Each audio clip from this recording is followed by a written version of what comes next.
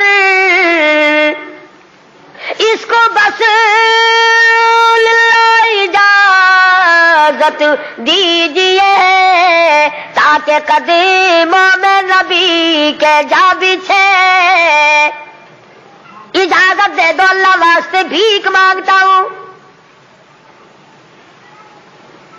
اور آج میری یہ حالت ہے، پیش یہ مولا کا ہے اتنا خیال، اور کانپتا ہے عمر کا بس بال بال۔ رو رہے ہیں فاروق اعظم، فرماتے ہیں دیکھیے آج جالا اس کی حضور، کیسے آوے پیشوا رب غفور، نہ معلوم کیا بنے گی۔ حضرت عبداللہ بن عمر رضی اللہ تعالیٰ اما عائشہ صدیقہ رضی اللہ تعالیٰ عنہ کی خدمت میں گئے، قبر کی جگہ مانگی، ابا جان نے بھیک مانگ رہے ہیں، فرمانے لگی میں نے اپنے لیے رکھی تھی، مجھے اس کے بدلے میں قیامت تو آ سکتی ہے مگر ایسی جگہ نہ ملے گی۔ واہ عائشہ صدیقہ تم نے اچھا صدقہ کیا، تاریخ کو شرمندہ کر دیا۔ ارے 4 پیسے اللہ نام پہ دو گے تمہیں امید اور مل جائیں گے، کپڑا دو گے تمہیں امید اور مل جائے گا، کھانا دو گے تمہیں امید اور مل جائے گا، مکان دکان دو گے تمہیں اور مل جائیں گے، لیکن عائشہ صدیقہ جانتی ہے نہ اور نبی آئے نہ ایسا حجرہ بنے، یہ تو جنت کا ٹکڑا ہے۔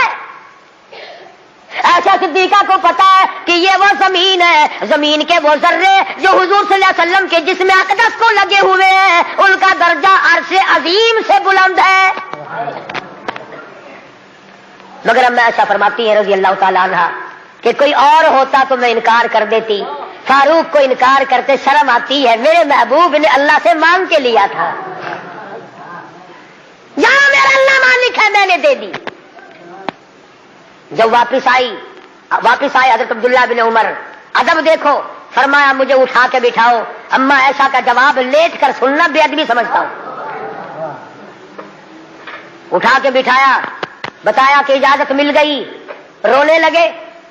انصاف کا دم بھرنے والوں، عدل کا نام لینے والوں، فاروق کا آخری انصاف دیکھو، آخری۔ یوں فرمایا ابھی مجھے سانس آ جا رہے، جب میری روح پرواز کر جائے، جب میرا دم نکل جائے، مجھے غسل دے کر فارغ ہو جاؤ، جنازے کی تیار کر چکو، جب میرا منہ کفن میں چھپا سکو اور چھپا چکو، میرا جنازہ اٹھا کر اما عائشہ صدیقہ کے دروازے پہ لے جانا۔ کیوں؟ کیا کریں گے وہاں لے جا کر؟ فرمایا قیامت تک کے آنے والے لوگ یوں نہ کہیں زبردستی لے لی ہوگی، ورنہ ایسی جگہ کون دیا کرتا ہے۔ حکمران جو تھا 22 لاکھ مربع میل کا حکمران جو ہے، بادشاہ جو ہے 18,000 شہروں کا فاتح جو ہے، او میاں دبا کے لے لیا ہوگا، کون ایسی جگہ قبر کی جگہ دیا کرتا ہے؟ فرمایا جب میں نہ بول سکوں، میں خاموش ہو جاؤں ہمیشہ کے لیے، میری حکومت نہ رہے، میرا اقتدار نہ رہے، میری حکمرانی نہ رہے، منہ کفن میں چھپا ہوا ہو، اما عائشہ صدیقہ کے دروازے پہ رکھ دینا، پھر اجازت مانگنا کہ آج بھی اجازت پھر دو، اگر اجازت دے تو حضور صلی اللہ علیہ وسلم کی قبر کے برابر دفن کرنا، اگر اس وقت اجازت نہ دے تو جنت البقیع میں دفن کر دینا۔ کتنا بڑا انصاف ہے اور کس قدر خدا کا خوف ہے۔ فرمایا اگر وہ تم نے ایسا نہ کیا قیامت میں ڈر ہے کہیں شرمندہ نہ ہو جاؤ۔ جس نے ساری رات لوگوں کی چوکیداری کی،